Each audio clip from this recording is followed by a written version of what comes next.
اعوذ باللہ من الشیطان الرجیم بسم اللہ الرحمن الرحیم وقل رب ادخلنی مدخل صدق واخرجنی مخرج صدق واجعل لی من لدنک سلطانا نصیرا وقل جاء الحق وزهق الباطل ان الباطل كان زهوقا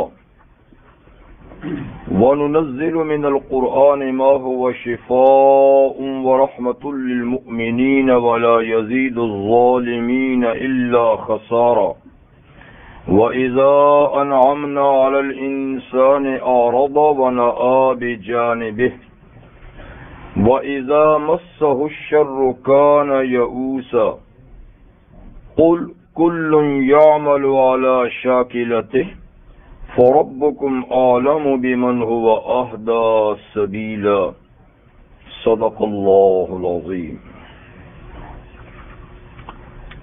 سورۃ الاسراء کی آیہ نمبر 80 سے 84 تک آیتیں آپ کے سامنے تلاوت کی گئی۔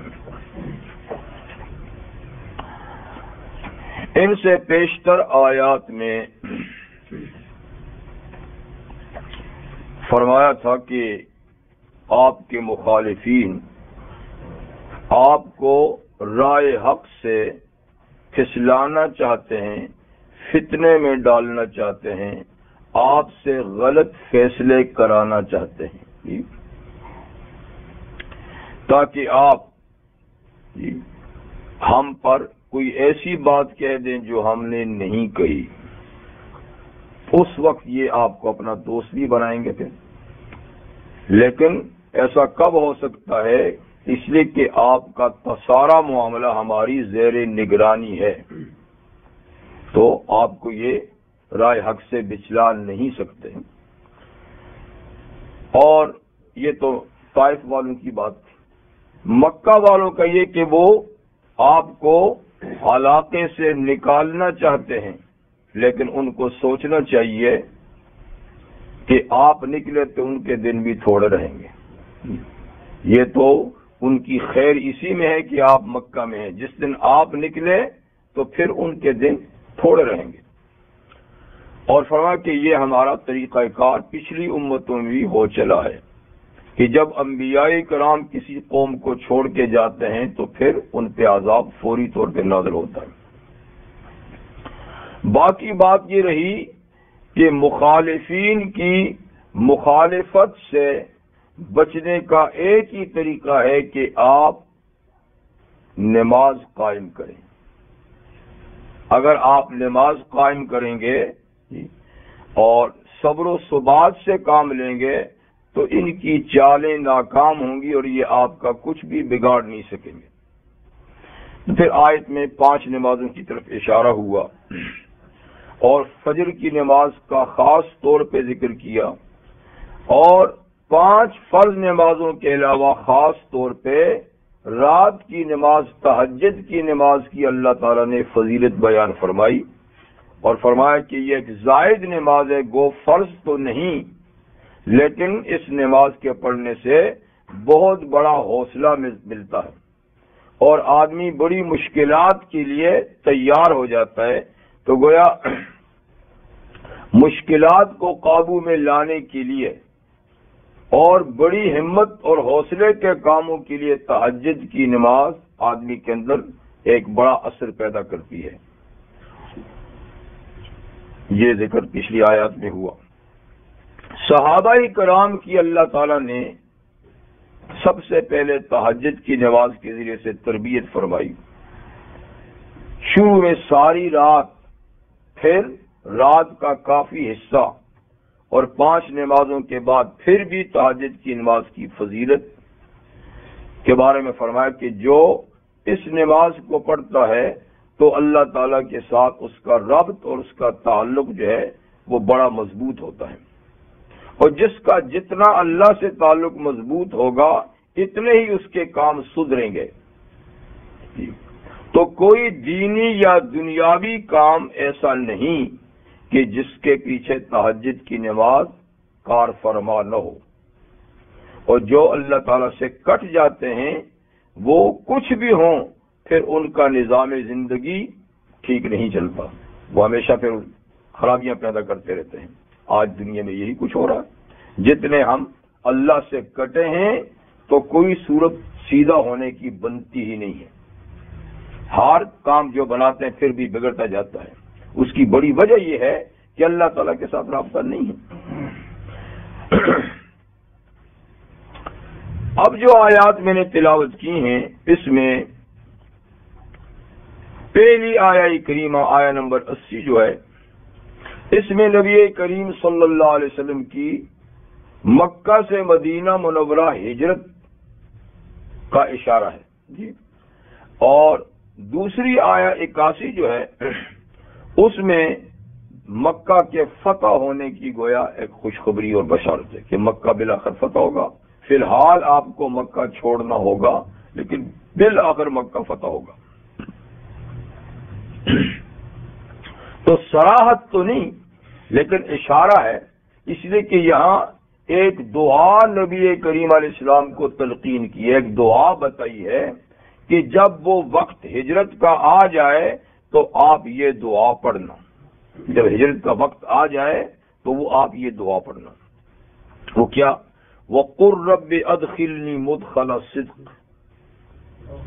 آپ کہہ دیجئے اے میرے پروردگار مجھے داخل کر، سچائی کا داخل کرنا۔ صدق کا ایک معنی تو ہوتا ہے سچائی، لیکن صدق کا ایک معنی عزت بھی ہے، جیسے سورہ قمر کے آخر میں آیت ہے عند ملیک فی مقعد صدق عند ملیک مقتدر، کہ آل جنت سچائی کے مقام پر ہوں گے، یعنی عزت کے مقام پہ ہوں گے، عند ملیک مقتدر، اپنے اس قادر مالک کے پاس، قادر مالک کے پاس، یعنی جنت میں۔ تو مقعد صدق کا معنی مقعد عزت، عزت کے مقام پر، یعنی جنت عزت کا مقام۔ تو صدق سچائی کے لیے بھی ہے، اور صدق جو ہے یہ یعنی عزت کے معنی میں، تو یہاں دونوں معنی ہو سکتے ہیں کہ اے میرے رب مجھے داخل کر مدینہ منورہ میں مدخل صدقین، سچائی کا داخل کرنا یا عزت کا داخل کرنا۔ سچائی کا داخل کرنے کا مطلب یہ ہے کہ جس سچائی کا پرچار میں مکہ میں کر رہا ہوں اور مکہ والے نہیں کرنے دیتے، قبول بھی نہیں کرتے، تو جب یہ میں شہر چھوڑ کے دوسرے شہر میں جاؤں تو میرا وہ داخلہ اس سچائی کے ساتھ ہو کہ وہاں اس کا پرچار خوب کر سکوں، اس کے لیے حالات سازگار ہوں اور کسی قسم کی وہاں رکاوٹیں نہ ہوں۔ اور اگر اس کا معنی عزت کریں تو اس کا مطلب یہ ہے کہ مدینہ میں میرا داخلہ باعزت طریقے سے ہو، کیونکہ نبی کو عزت حاصل ہوگی تو دین کو عزت حاصل ہوگی، دین کا غلبہ ہوگا۔ وہ اخرجنی مخرج صدق، اور مجھے مکہ سے نکالیے تو سچائی کا نکالنا، یعنی یہاں سے جاؤں نکلوں تو بھی سچائی ساتھ لے کر جاؤں، بھلائی اور خوبی لے کر جاؤں، یا عزت کے ساتھ جاؤں۔ یہ تو میری تذلیل پہ تلے ہوئے ہیں، یہ تو میری تذلیل پہ تلے ہوئے ہیں، یہ تو منصوبہ بندی کر رہے ہیں مجھے ذلیل کرنے کی، تو مجھے آپ عزت سے نکالیے، جی ان کا داؤ نہ چلے۔ ایک معنی تو یہی ہے، لیکن بعض مفسرین جیسے امام بیضاوی رحمۃ اللہ علیہ نے یہاں دخول اور خروج کے اور معنی لیے ہیں، اور وہ بھی ہو سکتے ہیں۔ وہ کہتے ہیں کہ داخل ہونے سے مراد ہے قبر میں داخل ہونا، اور نکلنے سے مراد ہے دوبارہ قبروں سے اٹھنا، کہ اے میرے رب مجھے جب دنیا سے جاؤں تو میرا داخلہ قبر میں عزت کا اور سچائی کا داخلہ ہو، ایمان اور اعمال صالحہ یعنی لے کر جاؤں، کیونکہ جو آدمی ایمان اور اعمال صالحہ لے کر جائے گا اسی کا داخلہ قبر میں عزت والا ہے۔ اگر کفر کو، شرک کو، معصیت اور گناہوں کو دنیا سے لے کر گیا وہ تو ذلت کے ساتھ داخل ہوگا۔ تو مطلب یہ ہے کہ میری زندگی اسلام پر ایمان پر ہو اور خاتمہ بھی اسلام اور ایمان پر ہو، تو جب میرا داخلہ قبر میں ہو تو عزت کا داخلہ سچائی کا داخلہ ہو، اور اخرجنی مخرج صدقن جب قبر سے نکلوں قیامت کے دن تو بھی نکلنا عزت کا ہو۔ ایک معنی یہ ہوا، اور ایک معنی یہ بھی کیا ہے کہ یہاں داخلے سے مراد جنت کا داخلہ ہے۔ تو ادخلنی مدخل صدق، اے اللہ مجھے جب داخلہ جنت میں دے تو سچائی اور عزت کا داخلہ دینا، اور مخرج صدق اخرجنی مخرج صدق جب دنیا سے مجھے نکالے تو عزت کے ساتھ نکال۔ تو بہرحال یہ متعدد معنی مفسرین نے کیے ہیں، مکہ سے نکلنا، مدینہ میں داخل ہونا، قبر میں داخل ہونا، قبر سے نکلنا، یا دنیا سے نکلنا اور جنت میں داخل ہونا۔ بہرحال کہیں سے بھی نکلیں، کہیں بھی جائیں، سچائی سے جائیں اور سچائی لے کر آئیں۔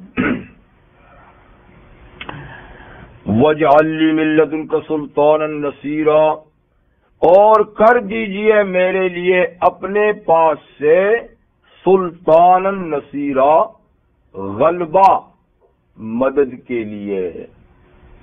سلطان یہ سلطنت سے، سلطنت حکومت کو کہتے ہیں، تو سلطان حکمران کو کہتے ہیں، اور سلطان ایسے حاکم کو کہتے ہیں جو غالب ہوتا ہے، جس کنگ بادشاہ، یعنی جس کو باقاعدہ پاور حاصل ہوتی ہے۔ تو میرے لیے اپنے پاس سے سلطان النصیرہ، یعنی ایسا غلبہ نصیب فرمائیے جو دین کے بارے میں میرا مددگار ہو۔ تو یہ نبی کریم علیہ السلام کو ایک دعا تلقین فرمائی گئی کہ دین کی اشاعت، دین کی بقا اور دین کو عملی طور پہ دنیا میں قائم کرنے کے لیے غلبے کی ضرورت ہے، غلبے کی ضرورت ہے، ٹھیک ہے۔ اگر غلبہ ہے، قوت ہے، طاقت ہے تو اسلام مضبوطی کے ساتھ ہوگا، اور کسی کے پاس غلبہ نہیں ہے تو بس تو صرف باتیں ہیں۔ عملی طور پہ آدمی کچھ کر لے گا لیکن باہر تو کچھ بھی نہیں کر سکتا، باہر کے لیے تو غلبہ ضروری ہے۔ تو گویا اس میں اقتدار کی درخواست ہے، وہ اقتدار جو اسلام کو عملی طور پہ دنیا میں قائم کرنے کے لیے ضروری ہے، اقتدار بھی ضروری ہے۔ دیکھیے جب تک حضور صاحب مکہ میں تھے 13 سال اقتدار نہیں تھا تو کیا پوزیشن تھی، اور مدینہ میں گئے تو 10 سال میں اقتدار ملا تو بات کہاں سے کہاں پہنچ گئی۔ تو دین کو عملی طور پہ قائم کرنے کے لیے قوت اور طاقت کی ضرورت ہے جی، اور طاقت حاصل کیسے ہوتی ہے؟ جماعت سے۔ جماعت بنتی ہے امیر سے۔ جب ایک امیر ہوتا ہے تو اس کے ماتحت پھر ہوتی جماعت، جب جماعت ہوتی ہے تو پھر قوت ہوتی ہے۔ حدیث میں نا ید اللہ علی الجماع، اللہ کا ہاتھ بھی جماعت پر ہے، ایک ایک آدمی پر نہیں، جماعت پر ہے۔ اور فرمایا کہ لا اسلام الا بالجماع، اسلام کو غلبہ جماعت سے ہی ملے گا۔ تو اس کے لیے یعنی قوت اور طاقت کی اور جماعت کی ضرورت ہے، اسی کی یہاں پر درخواست ہے۔ ایک حدیث میں پیغمبر کریم صلی اللہ علیہ وسلم نے ارشاد فرمایا ہے الاسلام والسلطان تو امان، اسلام اور طاقت، سلطان کا مطلب طاقت، غلبہ، اقتدار، اسلام اور طاقت یہ دونوں جڑواں بھائی ہیں، دونوں جڑواں بھائی ہیں۔ لا یصلح احدہما الا بالآخر، ان دونوں میں سے کوئی ایک دوسرے کے بغیر ٹھیک رہ ہی نہیں سکتا۔ دونوں ہوں گے تو معاملہ چلے گا، دونوں میں سے ایک نہیں رہ سکتا بغیر دوسرے کے۔ یعنی اگر اسلام ہے، سلطان نہیں، قوت نہیں، تو وہ کمزور ہی رہے گا، پھلے گا پھولے گا نہیں۔ اور اگر طاقت ہے مگر اسلام نہیں تو وہ ڈکٹیٹرشپ ہوگا، ظلم اور زیادتی ہوگی، اس کے سوا کچھ نہیں ہوگا، عدل و انصاف کا نام نہیں ہوگا۔ تو طاقت کے لیے انصاف کی ضرورت ہے، وہ ہے اسلام، اور اسلام کو عملی طور پہ قائم ہونے کے لیے طاقت کی ضرورت ہے۔ ٹھیک ہے، تو اس لیے حضور صلی اللہ علیہ وسلم سے فرمایا گیا کہ آپ یہ دعا کریں، وَاجْعَلْ لِي مِن لَّدُنْكَ سُلْطَانًا نَصِيرًا، اے اللہ اپنے پاس سے مجھے غلبہ نصیب فرما مدد کے لیے، تاکہ اس قوت اور طاقت کے ذریعے سے آپ کے دین کو عملی طور پر قائم کر سکوں۔ یہ تو ہجرت کی طرف اشارہ ہوا۔ اب فتح مکہ کی طرف چلا۔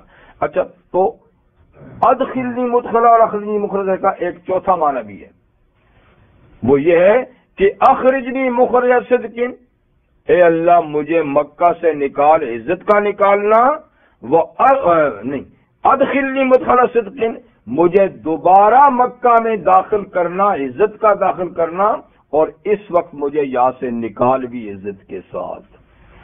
تو گیا مطلب کیسے دوبارہ مکہ کی فتح کا اشارہ ہو گیا۔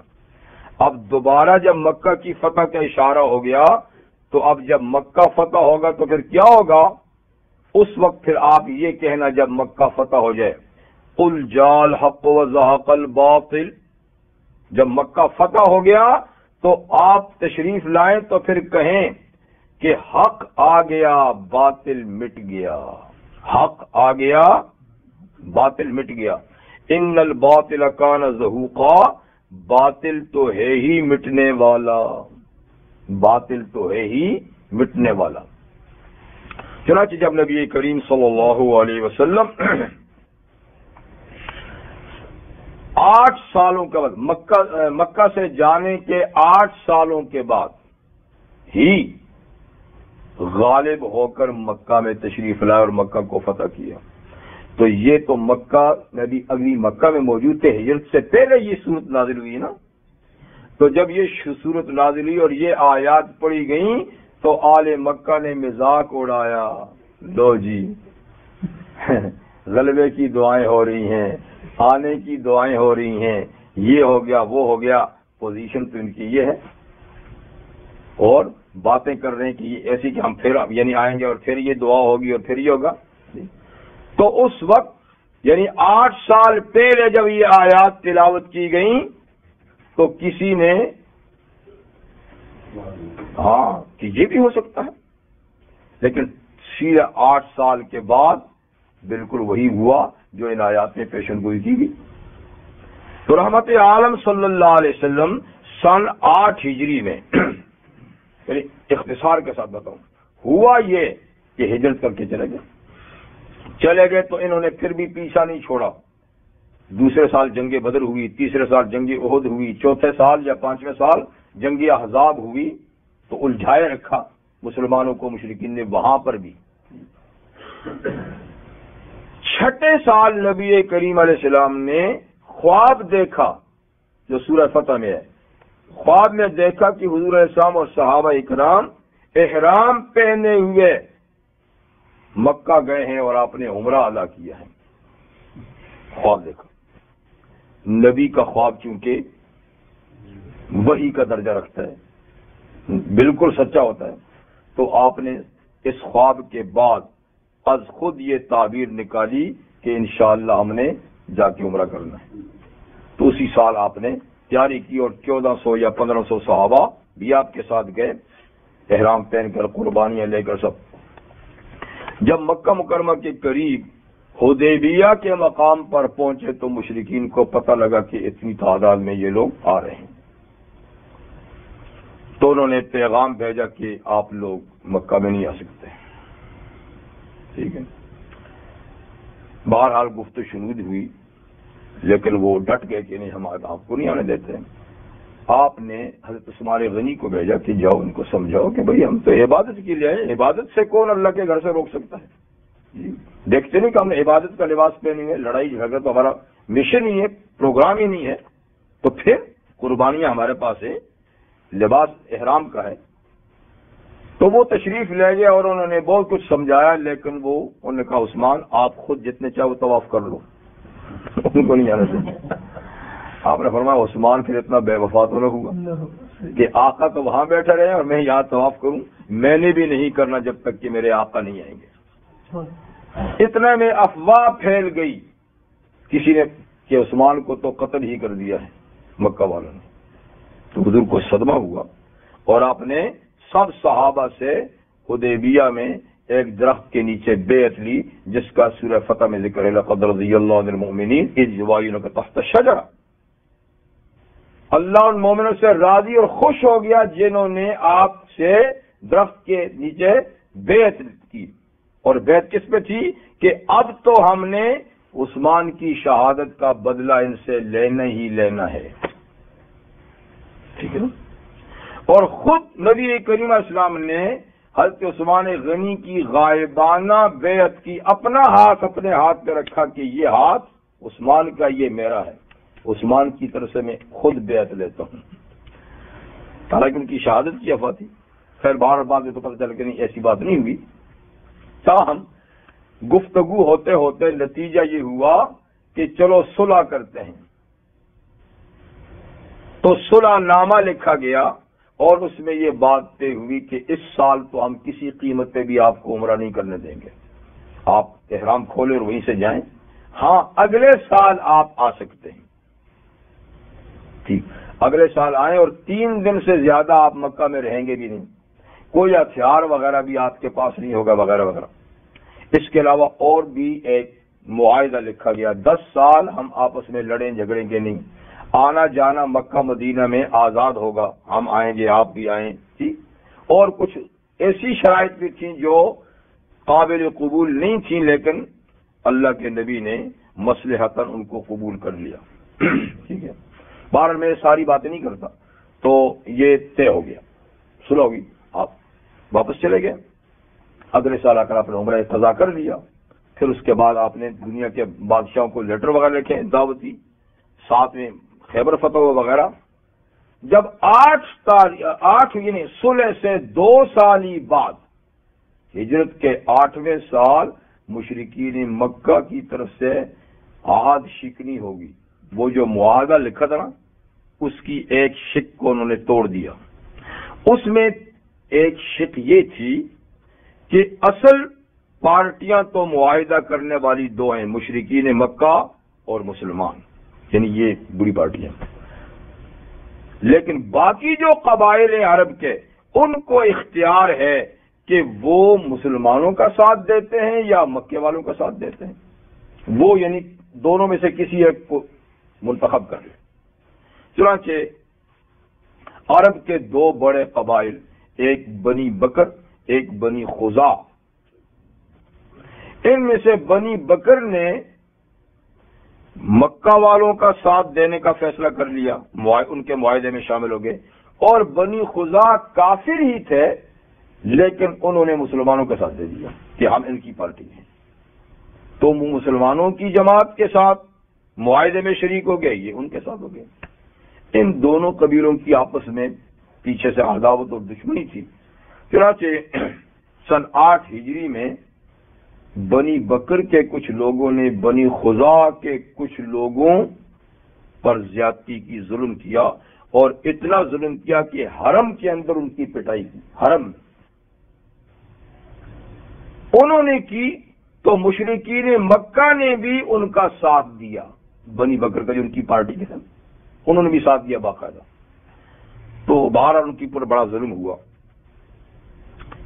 ان کا جو سردار تھا بنی خزاع کا، وہ اپنے اوپر ہونے والے ظلم کی داستان سنانے کے لیے مدینہ منورہ گیا، سردار، کہ ہم آپ کی جماعت کے لوگ ہیں، ہم پر یہ ظلم ہوا، اور معاہدے میں تھا کہ آپس میں 10 سال لڑائی نہیں ہوگی، نہ اصل پارٹیوں کی نہ ان کے حمایتیوں کی، تو ان کے حمایتیوں نے ہمارے ساتھ ظلم کیا اور خود مکہ والوں نے بھی ان کا ساتھ دیا، اور حرم میں تو اس نے بڑا ہی پرتاثیر قصیدہ عربی میں حضور کو پڑھ کے سنایا، بڑا دردناک کہ ہم پر کیا ہوئی، ہم پر کیا ہوئی، جس سے نبی کسی کا دل بھر آیا مسلمانوں کے لیے، واقعی بہت بڑا ظلم ہوا۔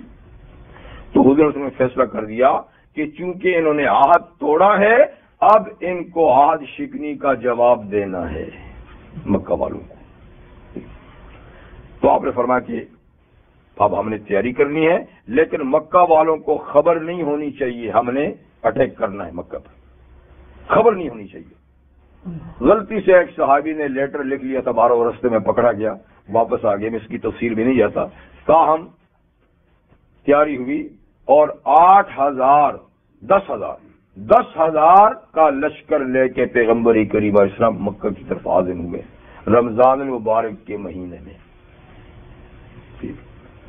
مکہ کے قریب پہنچے، تب مکہ والوں کو خبر کی یہ کیا ہو گیا کہ پوری وادی میں رات کو جب آگ روشن ہوئی تو یہ تو بال پتہ چلا کہ آئے، اب سب دم بخود نے تو سخت تھے ہی نہیں مقابلہ کرنے کی۔ تو خیر میں تفصیل میں نہیں جاتا۔ تو نبی کریم علیہ السلام صبح مکہ میں داخل ہوئے اور آپ نے اپنی فوج کو 3 حصوں میں تقسیم کیا۔ دائیں خالد بن ولید سربراہ سے فوج کے، بائیں زبیر بن عوام آپ کی پھوپھیزاد جو حضرت زبیر بن عوام رضی اللہ تعالیٰ فوج پہ، اور سامنے پیادہ جو فوج اس پہ ابو عبیدہ رضی اللہ عنہ سربراہ سے۔ حضور نے فرمایا کہ 3 رستوں سے مکہ میں داخل ہو، کوئی مشرک سامنے آئے تو اس کا زندہ نہیں چھوڑنا۔ اللہ کی طرف سے اجازت تھی تھوڑی سی دیر مکہ میں لڑائی کی حضور کو، لیکن جو سامنے نہ آئے اس کو امن ہے۔ جو گھر میں بیٹھا ہوا ہے، جس نے ہتھیار پھینک دیے ہیں، جو حرم میں آ کے پناہ گزین ہو گیا ہے، جو جناب ابو سفیان کے گھر میں گیا ہے، سب کو امن ہے۔ جو تلوار لے کر ہتھیار لے کے سامنے آئے تو اسے نہیں چھوڑنا۔ چنانچہ زبیر بن عوام بھی امن و امان کے ساتھ، کوئی سامنے نہیں آیا۔ ابو عبیدہ بھی پوری فوج لے کر گیا، کوئی سامنے۔ حضرت خالد بن ولید کے سامنے چند اوباش آ گئے تو 2-4 کی خبر لی، وہ بھی ٹھنڈے ہو گئے سارے۔ تو بہرحال امن اور سلامتی کے ساتھ مکے میں داخلہ ہو گیا۔ نبی کریم علیہ السلام نے فوجی ٹوپی، خود جس کا نا لوہے کی فوجی ٹوپی پہنی ہوئی تھی۔ جب مکہ میں داخل ہوئے تو ٹوپی اتار کے اپنی پگڑی پہن لیا اپنے۔ تو بہرحال شہر میں امن کے ساتھ داخل ہوئے۔ انصار مدینہ کے اصل باشندے جو تھے، ان کو حضور نے فرمایا تھا کہ تم لوگ بعد میں آنا، پہلے تو یہ مہاجرین جو ہے نا مکہ والے، اور پھر صفا پہاڑی کے اوپر آ کر مجھ سے ملنا۔ تو بہرحال صفا پہاڑی پر یہ حضرات آئے۔ صفا پہاڑی کی بھی ایک شان ہے۔ آپ جانتے کہ صفا مروہ دونوں پہاڑیاں عبادت گاہیں ہیں، اور حج عمرے کی عبادت میں ان کے درمیان سعی کی جاتی ہے۔ صفا پہاڑی اپنی ایک تاریخ رکھتی ہے۔ سب سے پہلے دعوت اسلام عمومی طور پر پہلی تقریر حضور نے اس پہاڑی پر سے کی تھی، یعنی عام دعوت، جلسہ عام جیسے کہتے ہیں، جلسہ عام پہلا مکہ میں دعوتی اس پہاڑی پہ آپ نے چڑھ کر اعلان کیا۔ تو تقریباً 40 لوگ آگے اعلان سننے کی، جس میں آپ کے چچا ابو لہب بھی تھے۔ تو اس میں خیر آپ نے بیان دیا، ابو لہب بگڑ گیا، اس نے بہت برا بھلا بھی کہا، اس کی صورت تبت یدا ابی لہب بھی نازل ہوئی، وہ بات ہوگی۔ آج حضور فاتحانہ طور پر اس پہاڑی پہ پھر گئے۔ ایک وہ وقت تھا، ایک آج وقت ہے۔ تو آپ اس پہاڑی پہ تشریف لے گئے تو آپ نے فرمایا لا الہ الا اللہ وحدہ لا شریک لہ صدق وعدہ انجز وعدہ وصدق۔ اللہ تعالیٰ نے اپنا وعدہ پورا کیا جی، اور اللہ تعالیٰ نے تنہا ہی دشمن کے لشکروں کو پسپا کر دیا۔ تو آج حضور نے اس پہاڑی پر یہ خطبہ دیا، یہ سب لوگ حضرات آئے، اور جو لوگ مسلمان ان سے یعنی بیعت لی گئی۔ تو بہرحال مکہ کی پوزیشن یہ تھی کہ اللہ کا وہ گھر جس کی تعمیر کے بعد اللہ تعالیٰ نے ابراہیم علیہ السلام سے کہا تھا کہ طہرا بیتی للطائفین والعاکفین والرکع السجود، کہ ابراہیم اور اسماعیل باپ بیٹے دونوں تم نے گھر بنایا تو اس گھر کو اب طواف کرنے والے اعتکاف کرنے والے نمازیوں کے لیے پاک صاف بھی رکھو. پاک صاف، یہ پاک صاف ایک زمانے تک رہا اور اللہ کے نام کا غلغلہ یہاں رہا، لیکن حضور صلی اللہ علیہ وسلم کی ولادت باسعادت سے کوئی 500 سال پہلے یہاں شرک داخل ہو گیا. عرب کے ایک آدمی عامر ابن لوہی جو کسی علاقے میں گیا، بت پرستی دیکھی، اس کو بت اچھے لگ گئے، وہاں سے ایک اٹھا کر لے آیا اور مکہ والوں کو ورغلا کر بت پرستی پہ لگا دیا. اور ہوتے ہوتے صورتحال یہ ہوئی کہ اللہ کا وہ پاک گھر 360 بت وہاں رکھے ہوئے تھے. جب حضور نے مکہ فتح کیا تو بیت اللہ اندر باہر ہی پہاڑیوں پر مطاف میں 360 بت. تو نبی کریم صلی اللہ علیہ وسلم کے ہاتھ میں چھڑی تھی، لاٹھی تھی، آپ گئے اور ہاتھ بت کی طرف اشارہ کرتے لاٹھی سے، جال حق و زحق الباطل ان الباطل کان زہوقا، بت خود نیچے گر جاتا تھا. بال جتنے باہر رکھے ہوئے تھے سب کو لاٹھی کے اشارے سے یہی آیت پڑھتے گئے، وہ گرتے گئے. جو دیواروں کے ساتھ تھے ان کو آپ نے اتروا دیا. تو اللہ کا گھر آپ نے ایک دفعہ پھر بت پرستی سے پاک صاف کر دیا، اور اب انشاءاللہ قیامت تک پاک صاف رہے گا. وہ دن اور آج کا دن یہ کچھ بھی ہے، لیکن بت پرستی کا وہاں نام نہیں.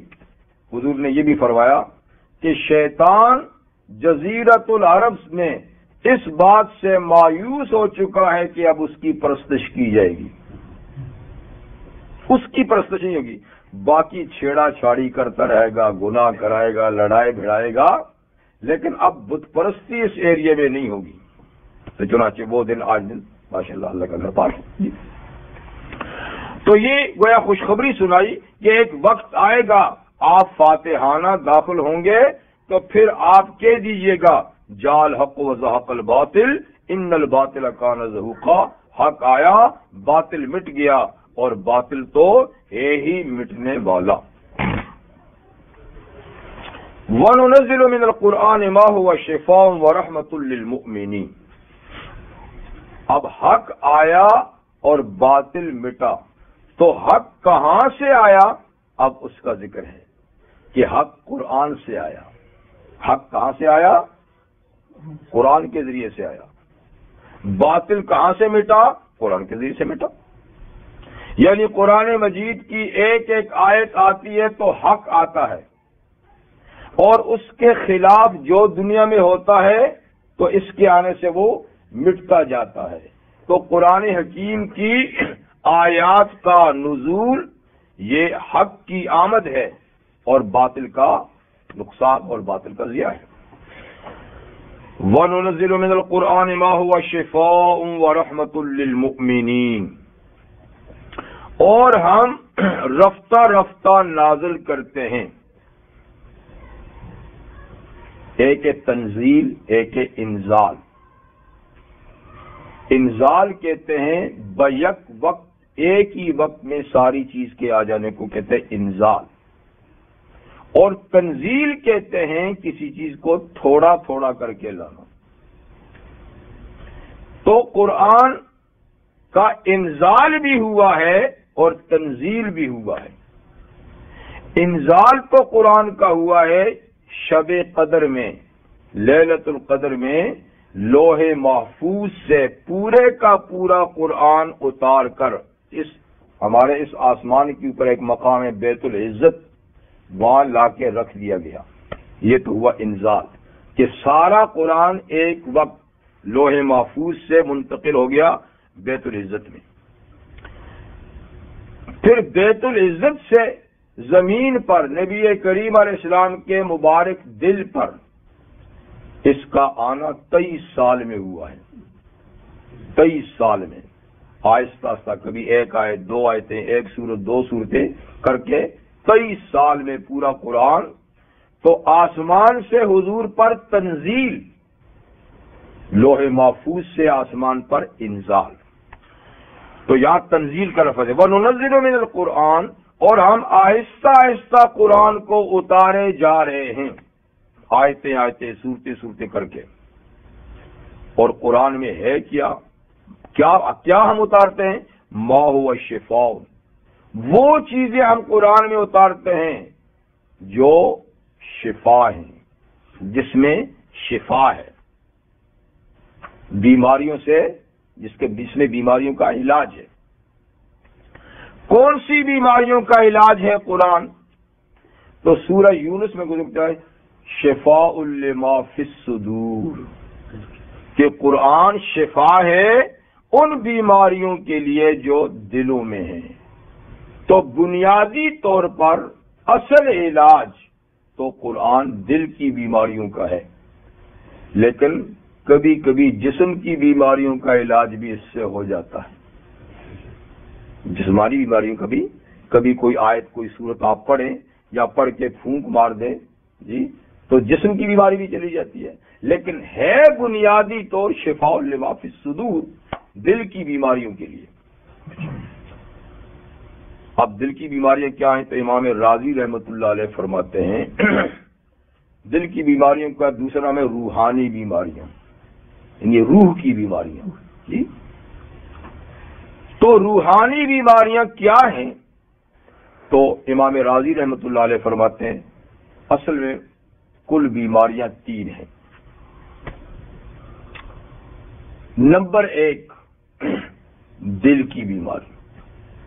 اور دل کی بیماری میں کیا چیزیں ہیں؟ عقیدے کی خرابی. عقیدے کی خرابی یہ ہے دل کی بیماری.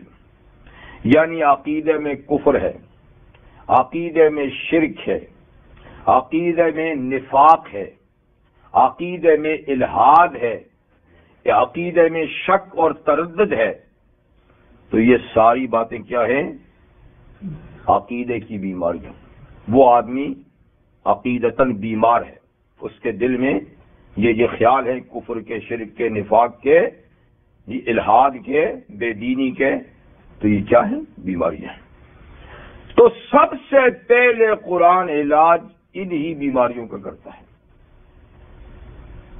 ایمان کی باتیں آتی ہیں تو کفر اور شرک، جی اخلاص کی بات کرتا ہے تاکہ نفاق، سچائی کی بات کرتا ہے تاکہ تردد، وضاحت کرتا ہے تاکہ الحاد کی بیماریاں ختم ہوتی جائیں. تو ان بیماریوں کا خاتمے کے لیے قرآن مجید ایک. دوسری بیماریاں جو ہیں، پہلی بیماری عقیدے کی ہے نا، تو دوسری بیماری عمل کی ہے.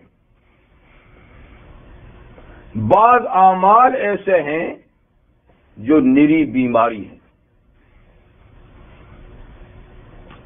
تو جب قرآن مجید نازل ہوتا ہے تو اللہ تعالیٰ فرماتے ہیں کہ کیونکہ ان بیماریوں کو جو میں نے ذکر کیا نا، کفر، شرک، الحاد، بے دینی وغیرہ، یہ تو ان بیماریوں کے بیمار کو قرآن نے کہا ہے کیا؟ نجس. انما المشرکون نجس، یعنی مشرکین نجس یعنی ناپاک ہیں. کیا مطلب؟ یعنی ان کے دل ناپاک ہے، ان کی روح ناپاک ہے، ان کی فکر، ان کی سوچ ناپاک ہے. یہ نہیں کہ ان کا جسم ناپاک ہے. جسم تو ماشاء اللہ دھلا ہوا ہے، کپڑے بھی دھلے ہوئے ہیں، خوشبوئیں بھی لگی ہوئی ہیں، ساری چیزیں ہیں، پر دل یعنی سوچ، فکر، عقیدہ یہ ان کا ناپاک ہے. تو اسی طریقے سے منافقین کا. اب جب قرآن آتا ہے تو جن کو توفیق ملتی ہے ان سے یہ چیزیں نکلتی جاتی ہیں، تو دل اجلا ہوتا جاتا ہے، پاک صاف. اور جن کا کفر پکا ہو چکا ہے تو قرآن کے نزول سے اور گندگی بڑھتی ہے. فزادتم رجسا الی رجس،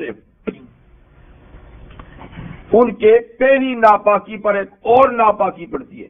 اس لیے کہ پہلے ایک آیت کا انکار کیا تھا تو گندگی آئی، اب دوسری آیت آئی اس کا بھی انکار کیا تو گندگی بڑھی نا، تیسری آئی تو اور بڑھی. چوتھی آئی تو اور بڑی. تو جوں جوں انکار بڑھتا ہے تو ان کی نجاست بڑھتی ہے، اور جوں جوں ایمان آتا ہے ہر آیت پر تو ایمان بڑھتا. فزادتم ایمانا، جب قرآن مجید کا نزول ہوتا ہے تو مومن کا ایمان بڑھتا ہے. آج ایک آیت پہ ایمان تھا، کل دوسرے پہ، کل پرسوں تیسرے پہ، پھر چوتھی پہ، تو اس کا ایمان بڑھتا ہے. اور کافر کا کفر بڑھتا ہے کہ پہلے اس کا انکار کیا تھا، پھر اس کا کیا، پھر اس کا کیا.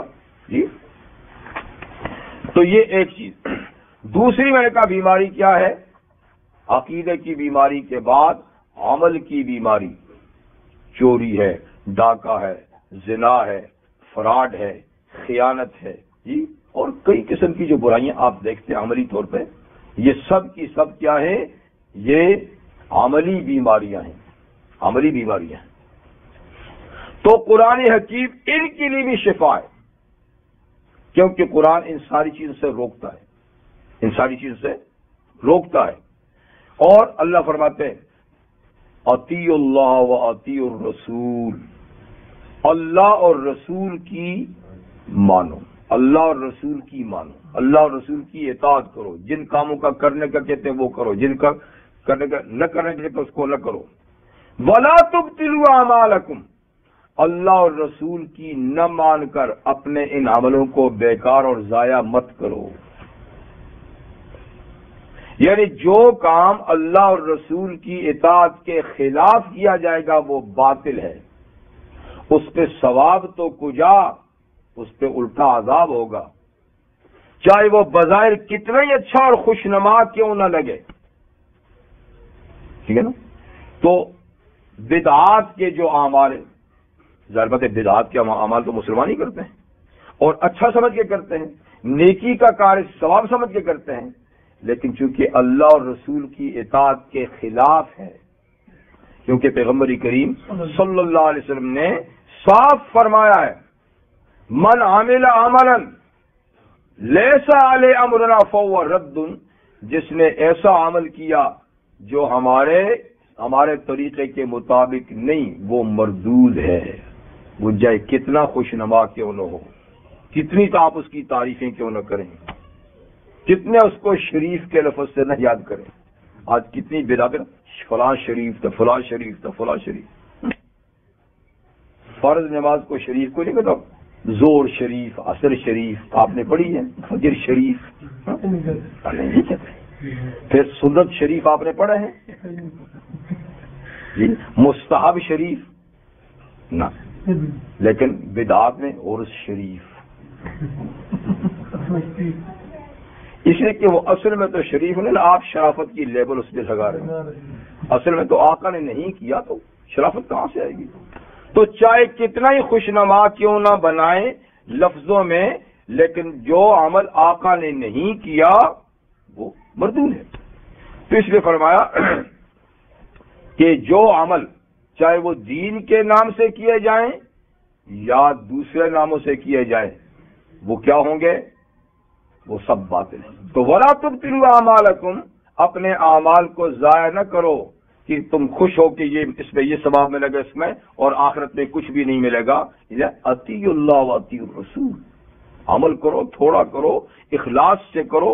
جی تو ریا کا عمل بھی باطل جی، اور سنت کے خلاف عمل بھی باطل. تو بہرحال قرآن اس کا بھی علاج کرتا ہے، عقیدے کا بھی اور عمل کا بھی شفا ہے. اور رحمت عالم صلی اللہ علیہ وسلم نے ارشاد فرمایا انسان دو چیزوں سے مرکب ہے نا، جسم اور روح سے. تو جیسے جسم بیمار ہوتا ہے اور اس کے علاج ہوتے ہیں، روح بھی بیمار ہوتی ہے تو اس کا بھی علاج ہے. تو روح کی تو تمام بیماریوں کا علاج شافی قرآن ہے اصلاً. ہاں کبھی کبھی جسمانی بیماری کبھی، لیکن جسمانی بیماری کے لیے حضور نے فرمایا، آپ نے فرمایا علیکم بالشفاءین، لوگوں دو شفا لازم پکڑ لو. جسم اور روح دونوں کا علاج چاہتے ہو تو دو شفا اللہ نے بھیجے ہیں، ایک جسم کے لیے ایک روح کے لیے ان کو لازم پکڑ لو. کبھی روح بیمار ہو تو قرآن کی طرف آ جاؤ، اور جسم بیمار ہو تو شہد استعمال کرو. علیکم بالشفائین القرآن والعسل. القرآن دو علاج، دو دوائیں پکی لے لو، ایک قرآن ایک شہد، کیونکہ شہد کو بھی کہا ہے نا فی شفاء للناس، اور اس کو بھی کہا شفاء لما فی الصدور. ٹھیک ہے نا؟ تو شہد بہت سی بیماریوں کا علاج ہے، لیکن یہ نہیں ہے کہ وہ اپنی مرضی سے چاٹتا رہے آدمی، اس لیے کہ ہر چیز کی ایک حد ہے، لمٹ ہے، اور مختلف قسم کی بیماریاں مختلف قسم کے مزاج ہیں. شہد بیشک شفا ہے، لیکن کسی ماہر حکیم سے مشورہ کر کے اس کو استعمال کرنا چاہیے. طریقہ تو یہی ہے. لیکن کسی کا ایمان بہت سٹرانگ ہے، بہت مضبوط ہے، تو وہ ہر بیماری میں بھی استعمال کر سکتا ہے. عبداللہ ابن عمر، ایمان عبداللہ ابن عمر کا، عبداللہ ابن عمر رضی اللہ عنہ تو ہر بیماری میں شہد، بس ہر بیماری میں شہد. یہاں تک کہ چوٹ لگ جاتی تھی تو اس میں بھی شہد ڈال دیتے. حالانکہ آپ کو پتہ نہیں ہے تو نقصان ہے. ہاں جی، زخم لگ جائے آپ شہد ڈال لیں. لیکن بس وہ کہتا ہے جب اللہ نے کہا ہے کہ یہ شفا ہے لوگوں کے لیے تو سوال ہی نہیں پیدا ہوتا. تو کبھی ایمان کی اس قدر مضبوطی جو ہے نا وہ پھر ہر چیز کو تبدیل کر دیتی ہے. ورنہ ہم جیسے لوگ جو ہے نا، میں نے کہا وہ پھر ذرا خیال سے استعمال کریں حکیم کے مشورے سے، ورنہ ہے شفا. لیکن دیکھیے صوفیاء کرام یعنی بزرگان دین فرماتے ہیں کہ شفا کے لیے چاہے وہ روحانی ہو تو وہ صوفیاء کرام بتاتے ہیں، جسمانی ہو تو حکما بتاتے ہیں، ڈاکٹر بتاتے ہیں کہ پہلے تخلیہ ہو پھر تحلیہ ہو. پہلے کیا ہو؟ تخلیہ، ہاں نقطے والی، اور دوسری حلوے والی تحلیہ بے نقطہ. تو پہلے تخلیہ پھر تحلیہ. کیا مطلب؟ پہلے بیماری کی جڑوں کو نکالو، تخلیہ خالی کرو، اس جگہ کو مانجو، صاف کرو، اور پھر تحلیہ کہتے ہیں اس پہ زیور پہنانا، اس کو خوبصورت بنانا اس پہ. جی تو تخلیہ کے بغیر تحلیہ نہیں ہوتا. مطلب کہ پہلے بیماری کے اثرات کو نکالو پھر اس کی پر کشتہ وشتہ کھاؤ تو کام ہوگا. جی اور پہلے سے بیماریاں ساری موجود ہیں، اوپر سے آپ کیسی اچھی دوا بھی کھائیں گے تو وہ اثر نہیں کرتی. تو یہاں بھی یہ ہے کفر اور شرک کے ہوتے ہوئے کوئی عمل بھی کارآمد نہیں. پہلے دل کو کفر اور شرک کی نجاست سے پاک کرو. فرماتے ہیں فَمَن يَعْمَلْ مِنَ الصَّالِحَاتِ وَهُوَ مُؤْمِنٌ، جو آدمی نیک کام کرے بشرطے کہ مومن ہو. مومن نہیں تو کوئی نیکی کارآمد نہیں، کوئی نیکی کارآمد نہیں. پہلے کفر سے تخلیہ پھر ایمان سے تحلیہ. اسی طریقے سے دیکھیے حکما پہلے وہ جو فاسد مادہ ہے نا اس کو نکالنے کی دوا دیتے ہیں. جب فاسد مادہ پورے کا پورا نکل جائے نا تو پھر صحت کی دوا دیتے ہیں. پہلے اس کو نکالنے کی دوا دیتے ہیں مادے کو. اسی طریقے دیکھیے اگر پھوڑا نکلتا ہے تو پہلے اس کا آپریشن کیا جاتا ہے. اندر سے مواد نکالیں گے، نہیں کہ اس کے اوپر دوا لا کے لپیٹ دیں گے تو کیا ہوگا. پہلے مواد نکالیں گے پھر اس کے اندر دوا ڈال کے اوپر آپ پٹی باندھیں گے تو شفا ہوگی. تو یہی علاج کا طریقہ ہے. اب رحمت عالم صلی اللہ علیہ وسلم کی خدمت میں ایک صحابی آئے، ان کے بھائی کو اسہال تھا، موشن تھے. ٹھیک ہے نا. تو گھبرائی بات کر میرے بھائی کو. تو اس زمانے میں ڈاکٹر واکٹر تو نہیں ہوتا تھا کچھ، علاج کے لیے بھی حضور کے پاس آتے تھے. تو نبی کریم علیہ السلام طبیب بھی تھے، معالج بھی تھے. تو آپ نے فرمایا، آپ نے پہلے یہ تھا کہ 2 شفا ہیں، قرآن ہے یا شہد، کا جا کر شہد پلاؤ۔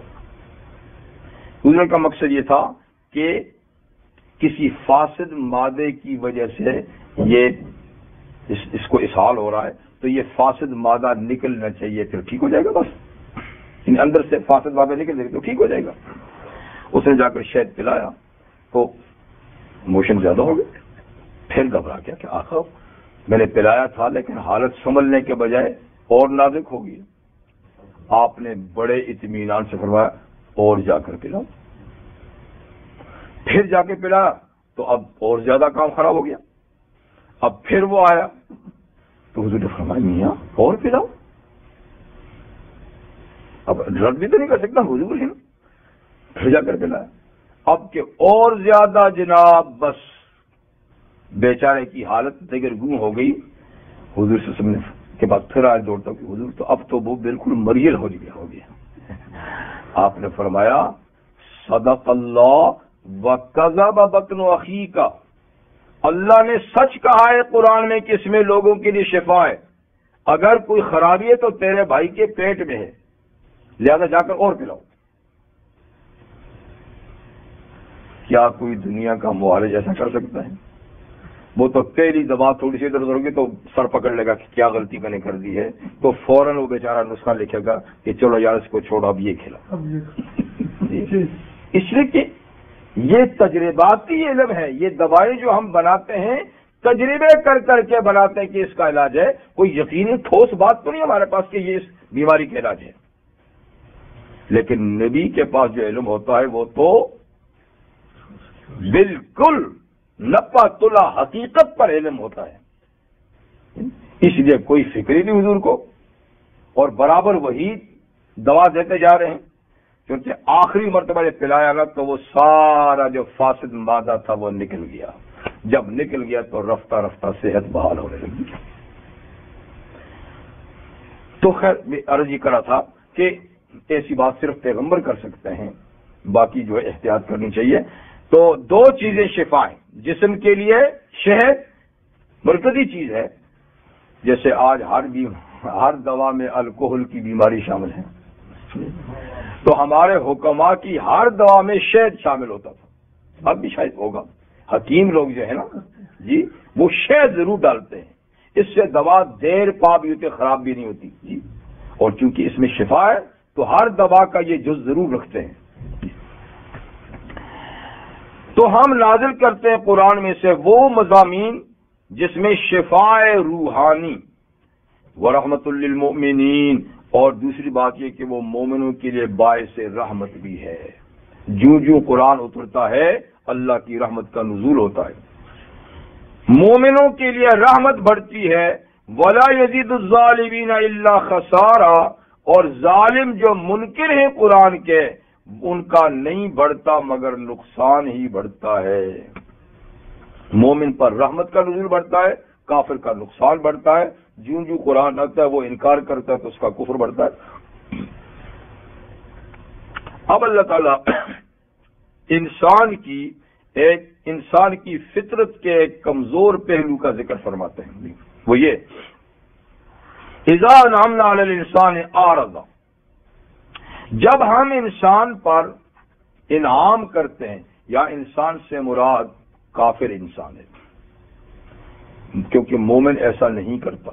اگر کوئی فرض کرے مومن بھی ایسا کرتا ہے تو سمجھے کہ اس کے ایمان میں کمزوری ہے جی، لیکن عموماً یہ کافروں کے لیے کہ جب ہم انسان پر یعنی کسی کافر پہ انعام کرتے، دنیا کی کوئی نعمت دیتے ہیں، آرزا، وہ ہماری طرف آنے سے منہ موڑ لیتا ہے، اسی میں مگن ہو جاتا ہے، اس کو اپنے کمالات کا ذریعہ سمجھتا ہے، وہ سمجھتا ہے کہ میں اس کا مستحق تھا، یہ چیز مجھے ملنی ہی چاہیے تھی، یعنی اس کو ہمارا انعام سمجھ کے شکر ادا نہیں کرتا، ہماری عطا اور بخشش سمجھ کے شکر نہیں ادا کرتا۔ وَنَآ بِجَانِبِ، اور اپنا پہلو پھیر لیتا ہے ہم سے، منہ موڑ لیتا ہے ہم سے، یہ انسان کی فطرت کا کمزور پہلو ہے جی۔ کرنا کیا چاہیے تھا کہ جب انعام آئے تو شکر ادا کرے، جیسے اللہ تعالیٰ نے فرمایا کہ داؤد علیہ السلام کے فرمانا اعملوا آل داؤد شکرا، اے خاندان داؤد ایسے کام کرو جس سے نعمتوں کا شکر ادا ہو۔ پھر فرماتے ہیں قلیل من عبادی الشکور، لیکن میرے بندوں میں شکر گزار بہت کم ہیں۔ کافر تو ہے ہی نہیں، مومنوں میں دیکھیے کتنے شکر گزار ہیں۔ تو قلیل شکوہ ہے اللہ کی طرف سے کہ میرے بندوں میں بہت کم شکر گزار ہیں، اکثر ناشکر ہیں۔ تو نعمتیں ملتی ہیں تو اکڑتا ہے، میں مستحق تھا، میں نے کمایا ہے، میں ایسا ہوں۔ وَإِذَا مَسَّهُ الشَّرُّ كَانَ يَئُوسًا، اور جب کوئی شر اور تکلیف پہنچتی ہے تو بالکل مایوس ہو جاتا ہے، آس توڑ لیتا ہے، ہائے وائے واویلے شروع کر دیتا ہے۔ تو اس وقت شکر نہیں کرتا، یہ اکڑتا ہے، اور جب ادھر سے پکڑتے ہیں تو بالکل آس توڑ لیتا ہے، امید ہی نہیں رکھتا پھر آئندہ۔ جبکہ مومن کی دونوں حالت اچھی ہے، نعمت ملتی ہے شکر، نعمت چھینتی ہے تو صبر۔ قل، آپ فرما دیجئے، کل یعمل علی شاکلتہ، ہم نے تو رستہ واضح کر دیا ہے۔ اب کسی کو مجبور ہم نہیں کرتے، سب کے سب اپنے طریقوں پہ کام کیے جاؤ، سب اپنے طریقوں پر۔